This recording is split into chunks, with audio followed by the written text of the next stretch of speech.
Yesterday we have discussed pallor as the first point there in general examination part 2.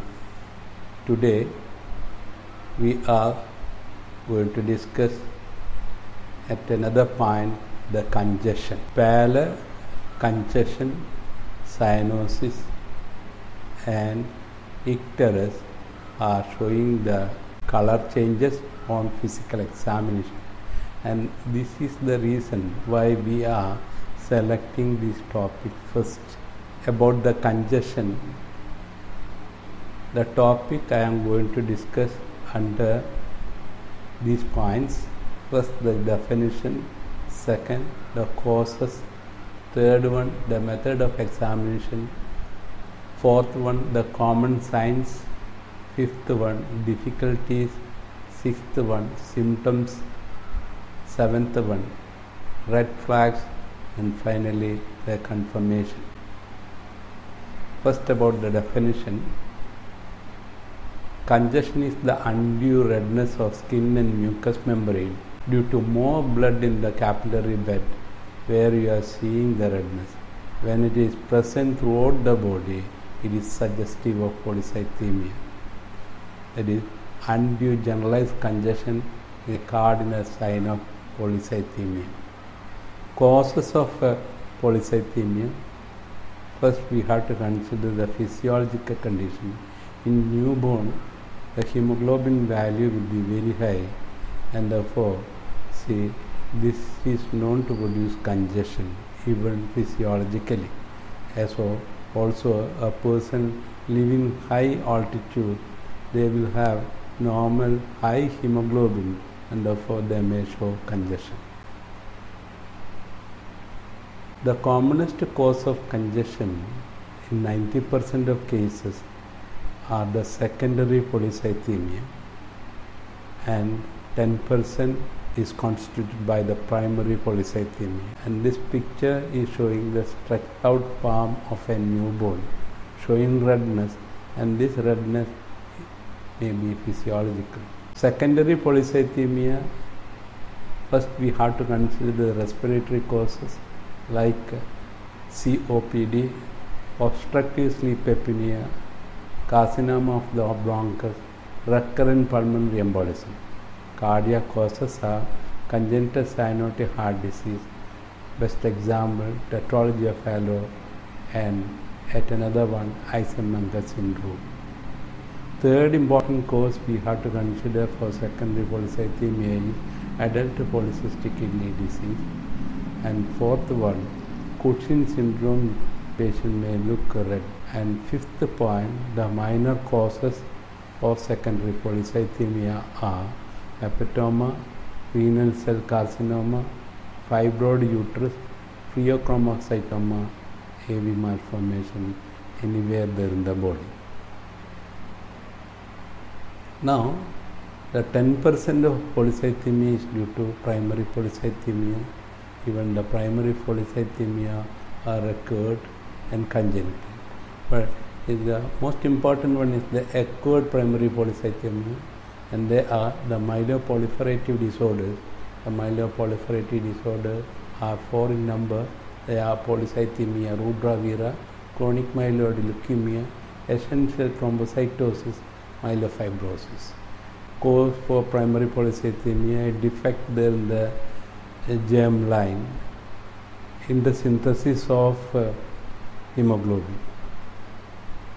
In this defect, there will be high affinity hemoglobin, meaning there will be a high affinity of hemoglobin to the oxygen, and therefore it will not leave oxygen in the tissue, and the body will sense hypoxia, and there will be resultant more production of erythropoietin from the kidney, and this is therefore known to produce polycythemia. Now we shall discuss the sites where you have to look for congestion.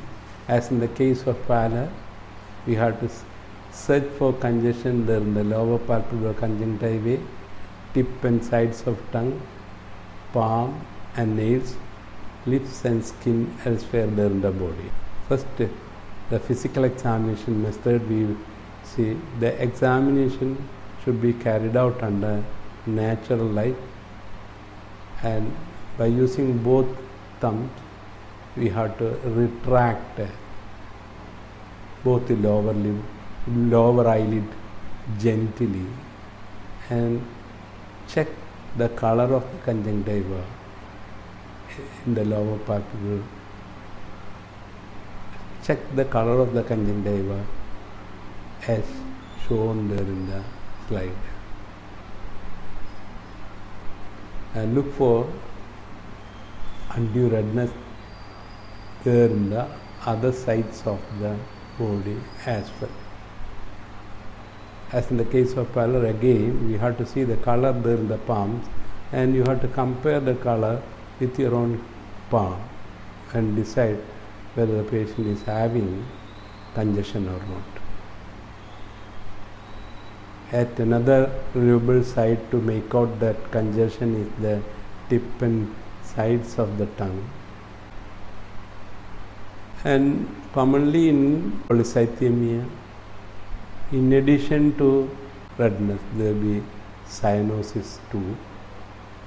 As shown there in this picture, the commonest cause of congestion in our day-to-day practice is the chronic obstructive pulmonary disease, where cyanosis also an important other color along with the congestion. Common other signs that we have to look for in the case of polycythemia, as already mentioned, the cyanosis. Second one is the clubbing, because it is known to occur along with the cyanotic congenital heart disease.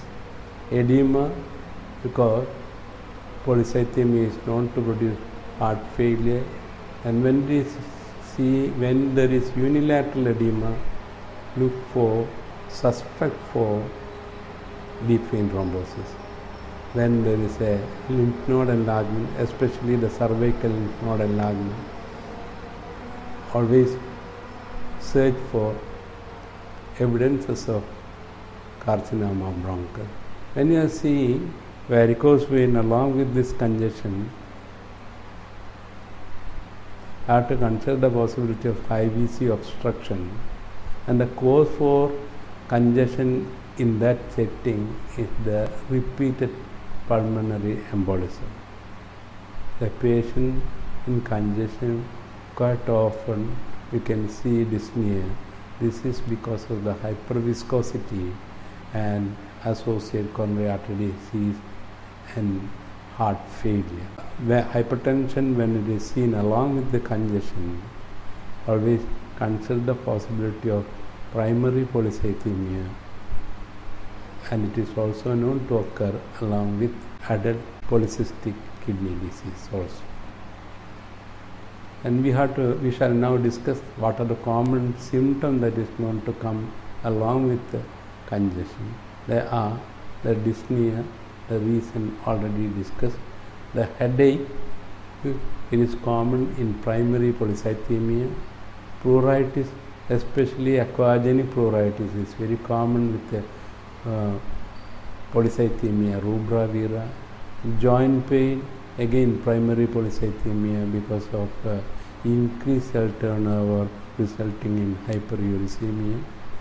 Then most of the patients with the polycythemia, they can have hyperviscosity and related coronary artery disease. Therefore, angina is also come as an associated symptom.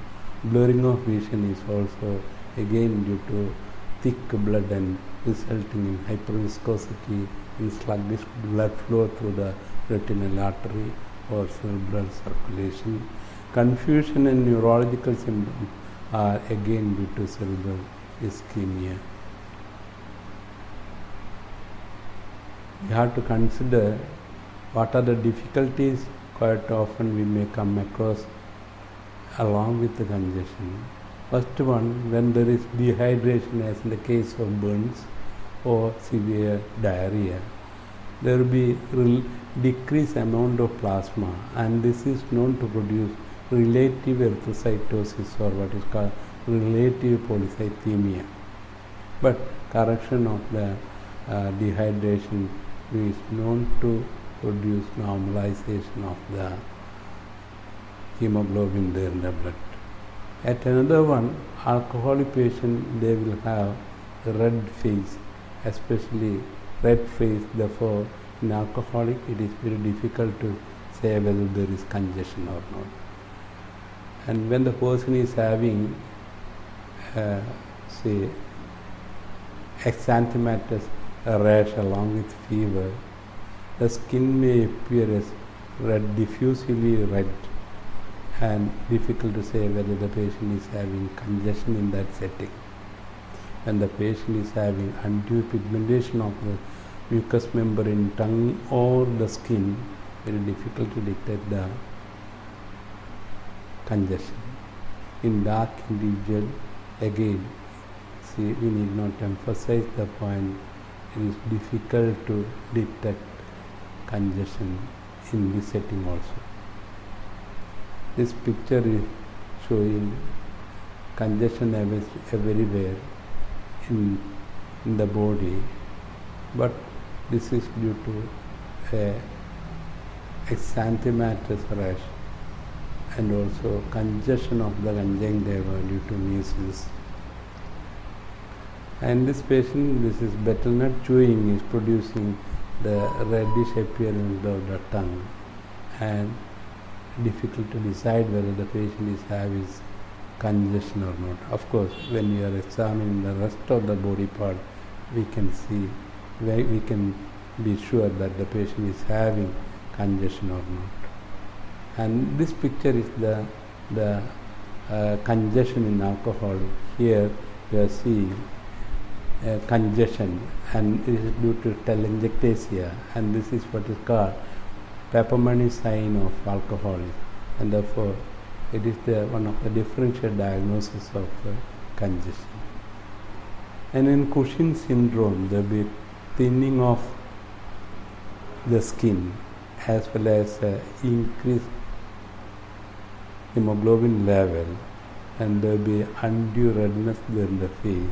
Again, this is a cause for polycythemia, but even otherwise, because of the thinned out skin, one may suspect congestion even when it is not there.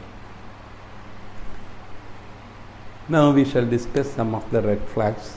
Hypertension, when you are getting along with the polycythemia, you have to consider the possibility of primary polycythemia or adult polycystic kidney disease. Because when there is hepatosplenomegaly, you have to consider the possibility of primary polycythemia. In 70% of cases there will be splenomegaly, and 30% of cases there will be hepatomegaly in primary polycythemia.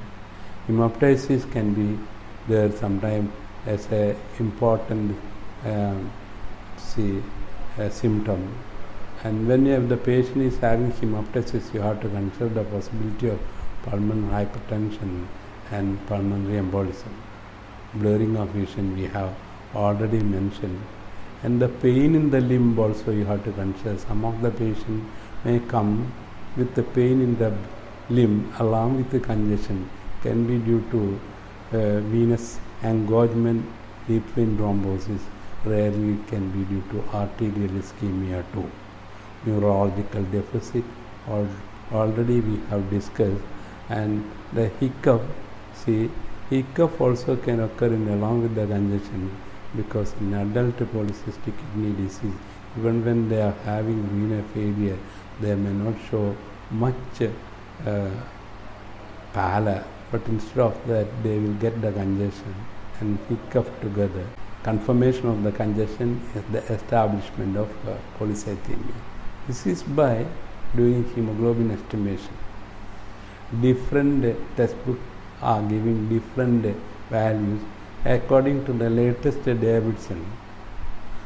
In male, when the hemoglobin more than 17 gram percentage, and female when it is more than 15 gram percentage, the value where you have to suspect polycythemia. The hematocrit or packed cell volume in male, it is more than 48% and female 48%.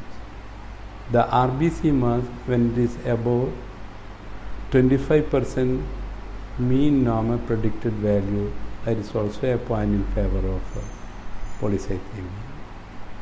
Now, to find out the exact type of polycythemia, whether it is primary or secondary, you have to do some more investigation like bone marrow examination, blood erythropoietin level estimation, peripheral smear examination, serum uric acid examination, JK2 mutation, and you have to again even subject some cases to hemoglobin spectroscopic examination. And in addition to that, I have to do investigation to find out secondary polycythemia as well.